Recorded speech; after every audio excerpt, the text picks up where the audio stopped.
Ryan Chen has been my best friend since college. He's the kind of guy who can find anything about anyone. A name, a phone number, 20 minutes, and he knows everything. He works in finance, deals with background checks, and loves puzzles. We've been through every stage of life together. He's loyal, sharp, and brutally honest. When he first met Samantha, he smiled politely but said little. Later that night, he told me, "She's beautiful, but something feels off." I laughed and brushed it off as his usual skepticism. Back then, I was deeply in love and completely blind. Samantha had this energy that filled every room she entered. She knew how to make people listen and how to make me feel lucky. Our first months together were perfect. We went out to fancy restaurants almost every weekend. She always picked the places, never cheap, always trending. I paid every bill, and she never even reached for her purse.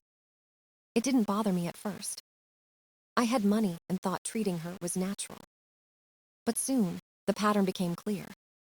She never offered to split anything. Even coffee dates turned into designer cafe stops. Her social media told a story of luxury and success. But I could see behind it the stress, the overdrawn accounts. She drove a leased BMW that she struggled to afford. Her apartment was stylish, but barely paid for. Still, I convinced myself that love was about patience. She said she wanted to build a life together. She posted pictures of us like we were a movie couple. My friends joked that I was living in a highlight reel. Maybe I was. But behind every smile in those pictures, I saw that locket, always shining just above her heart. I once asked her casually about it on a lazy Sunday morning. She froze for half a second before replying. "It's just jewelry, babe, nothing special." Her tone was light, but her eyes said otherwise. I decided not to push it. People have memories they keep close. Or so I thought. Months passed, and I began shopping for engagement rings. Samantha had very specific taste. She sent me posts of rings that cost more than my car. Still, I wanted to make her happy. My sister helped me pick one, custom design, princess cut. It took weeks of saving and planning. When I proposed, she cried, said yes, and posted everything online. Her video went viral within hours. Thousands of likes, endless comments about true love. But through it all, she never removed the locket. Not even when showing off the ring. People said I was lucky to have her. I believed them until the night everything started to change. A dinner, a birthday, and a single careless sentence that shattered the illusion I lived in. Ryan had always said, if something feels wrong, it usually is. He was right. I just hadn't realized how wrong I truly was. It happened on a Saturday night. We were at a trendy restaurant downtown. The kind of place with candles, soft music, and overpriced wine. It was Haley's birthday, Samantha's younger sister. Ryan came along too, always the perfect wingman. Everything felt normal at first. We laughed, shared stories, and toasted to Haley's new job. Samantha looked stunning, smiling like she owned the world. For a moment, I forgot every doubt. Then Haley said something that froze time. "I still can't believe you wear Tyler's locket everywhere you go." The air went dead silent. Even the sound of clinking glasses disappeared. I looked at Samantha. She turned pale instantly. Ryan raised his eyebrows and mouthed, "Here we go." Haley didn't notice the tension she had just created. She kept talking, completely unaware. "You know, your ex-boyfriend Tyler, the one who moved to San Francisco."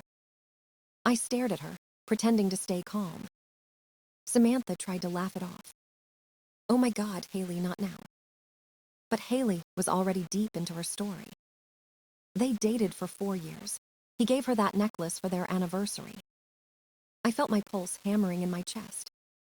The locket shimmered under the warm light, mocking me. Haley giggled, sipping her drink. She's worn it every day since then, even when she dated other guys. Ryan coughed, hiding a smirk behind his glass.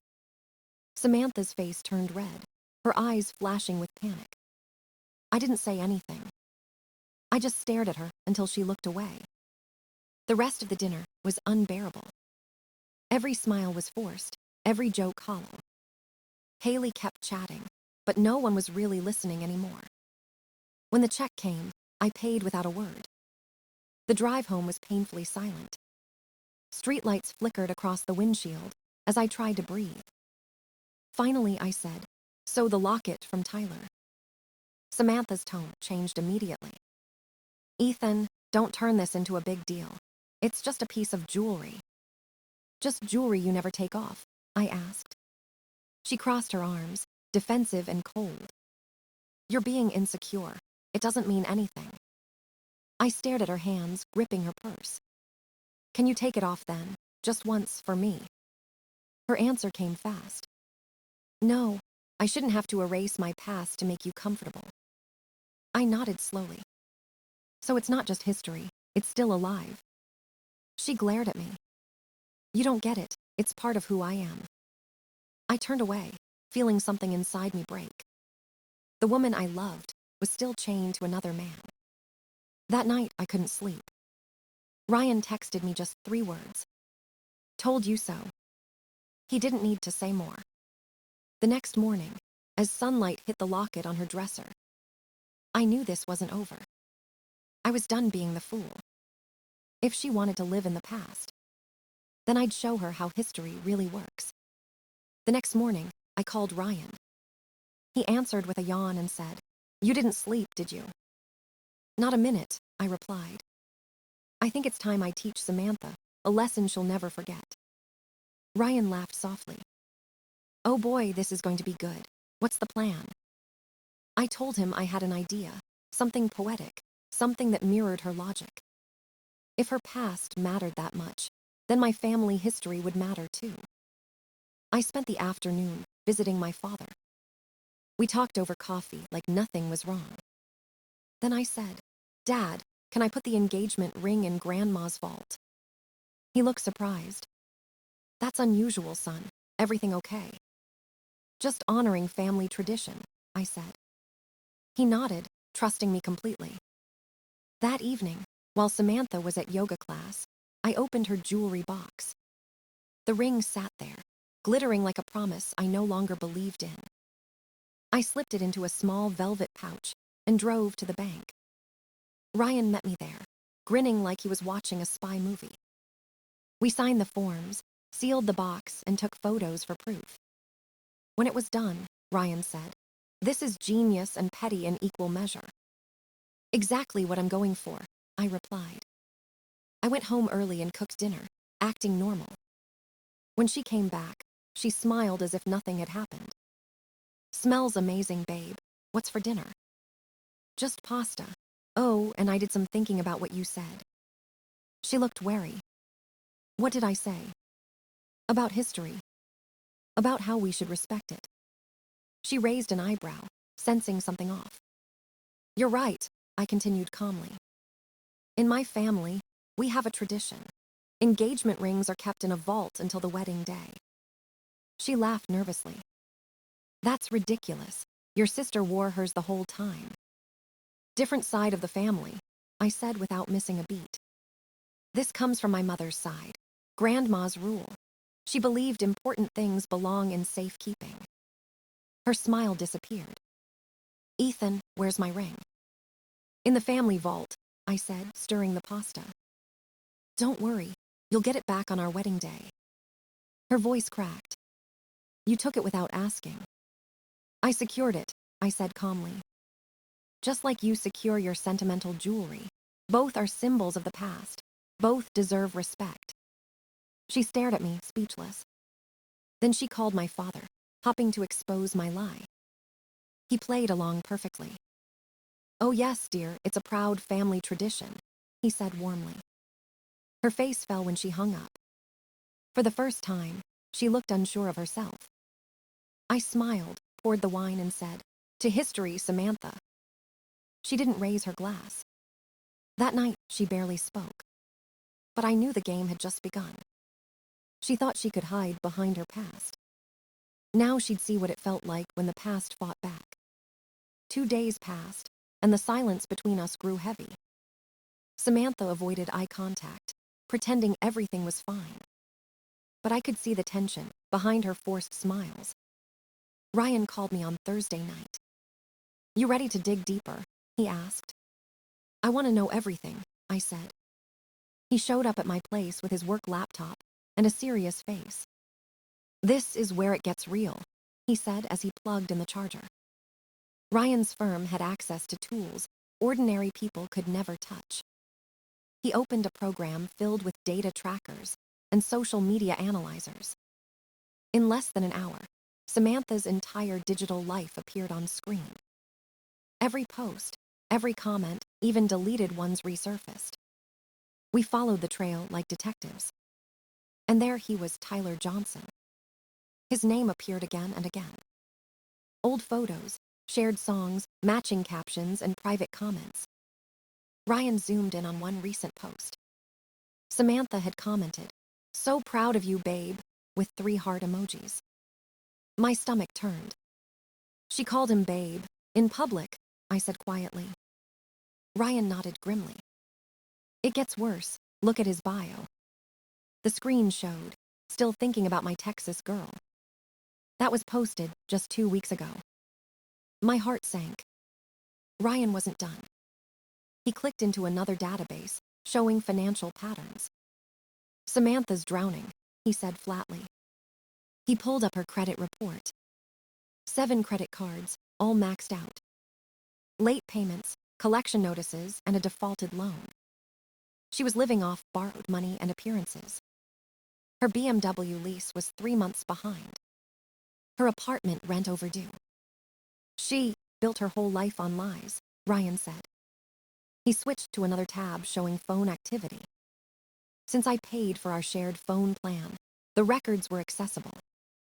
Hundreds of texts to a San Francisco number. Dozens of late-night calls. "Guess whose number this is?" Ryan smirked. I didn't answer. "It's Tyler. She's been talking to him for months." I felt my chest tighten, but I stayed silent. Ryan continued. "Remember her marketing conference last month?" "Yeah," I said slowly. "She wasn't at the conference hotel. She stayed at the Four Seasons." He showed me receipts from our joint card. The charges matched Tyler's Instagram posts from that same week. Same view from the balcony, same wine glasses, same breakfast plates. It was undeniable. She had used my money to fly out and cheat on me. Ryan leaned back, shaking his head. "She's good at pretending, man, but not good enough." I stared at the screen until my eyes burned. Every image, every transaction felt like a knife. Ryan closed his laptop gently. "What are you going to do now?" I didn't blink. "I'm going to make sure she remembers this forever." Ryan smiled faintly. "Then, let's make history repeat itself." That night, I stopped being the victim. From that moment on, I became the lesson. The weekend came faster than I expected. Samantha was excited for her friend Melissa's engagement party. She spent the whole morning getting ready, curling her hair, choosing heels. I watched her smile in the mirror, pretending I wasn't dying inside. Ryan texted me before we left. "Tonight's your stage. Let her show who she really is."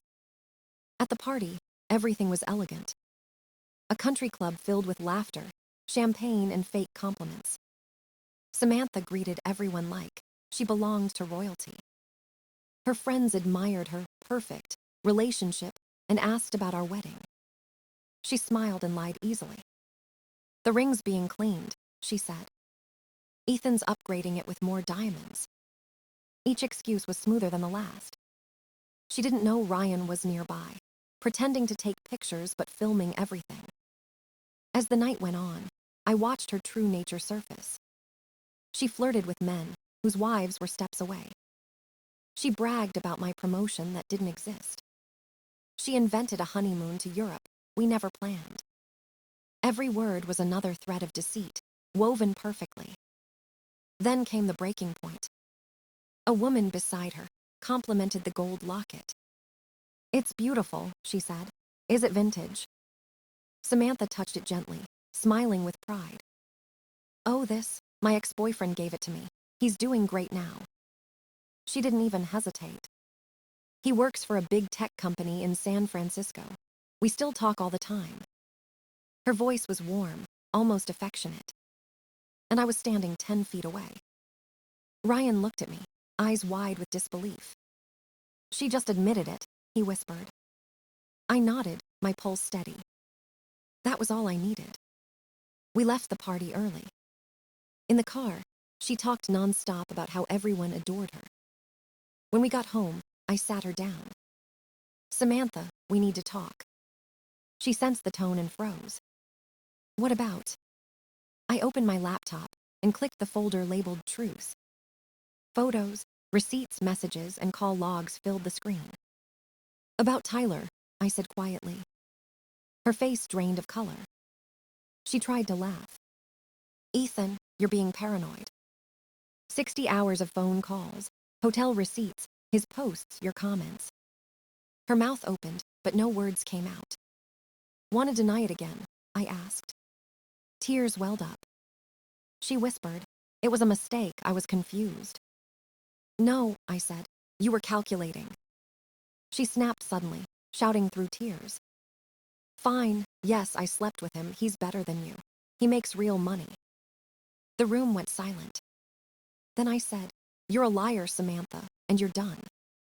The next morning, I canceled our joint cards and wedding bookings. I called every vendor and pulled my deposits. By noon, her life started to crumble. Her credit failed. Her rent came due. And her phone wouldn't stop buzzing.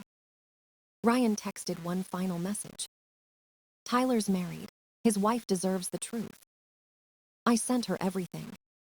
Every picture, every receipt, every lie. By sunset, 2 lives began to collapse. And I didn't feel guilty. I felt free. The fallout started faster than I imagined. By Monday morning, everything was already on fire. Tyler's wife, a woman named Sarah, called me that afternoon. Her voice was calm but shaking. "Thank you for telling me," she said. "I had no idea." I could hear her crying quietly before she hung up. Within hours, Tyler deleted all his social media accounts. By the next day, his company launched an internal investigation. He had used business travel funds for personal affairs. Ryan confirmed it with a grin. "He's done, man. Career over." Samantha called me 30 minutes later, screaming through tears. "What did you do? You ruined his life." "No," I said. "You both did that perfectly without my help." She begged, pleaded, cursed, and cried all in one breath. Then she said the words I expected. "I'll throw away the locket. I'll sign anything, just fix this." I stayed silent for a long time. Finally, I said, "You should have thought of that before." 2 days later, her world crumbled completely. Tyler was fired and facing criminal charges for fraud. His wife filed for divorce and took half his assets. His reputation vanished overnight. Samantha's company cut ties with Tyler's firm. The deal was worth over $2 million. When the contract collapsed, her boss blamed her instantly. Within 48 hours, she was terminated. No warning, no severance. Her credit cards stopped working. Her apartment manager sent eviction notices. Every piece of her perfect image fell apart. She tried to call me again, voice broken and desperate. "Ethan, please. I have nowhere to go. I need help." I opened the door and saw her standing there, soaked from the rain.